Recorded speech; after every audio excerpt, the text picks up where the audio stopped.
Kako se prižge računalnik, kaj dela miška in katera ikona nas pripelje do interneta. 5 dni zapored bodo imeli vsak dan 2-urno delavnico. Na podajanje računalniških veščin starejšim so se osnovnošolci po programu Simbioza dobro pripravili. Naši učitelji so zelo prijazni in potrpežljivi. Jutri se bodo naučili uporabljati elektronsko pošto, v četrtek družbena omrežja, v petek pa pametne telefone. Se zelo trudijo naučiti to, kar jih zelo zanima, ne? Pač olajšam življenje, pa jim prihrani čas.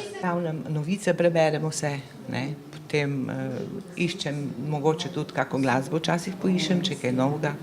Jaz ga najbolj pogosto uporabljam za Skype, da se lahko pogovarjam z sestro na Češkem.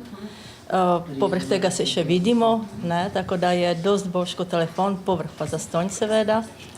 Zdaj, ko sem v pokoju, imam pa tudi več časa, tako da občasno tudi kako igrico igram.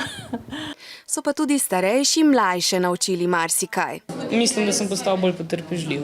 Takšen poseben občutek imaš, ko katerega starejšega učiš. Takšen, da nekaj deliš. In ne le to, prek elektronske pošte, telefonov, Skypa in Facebooka bodo ostali povezani tudi potem, ko bodo učilnico zapustili.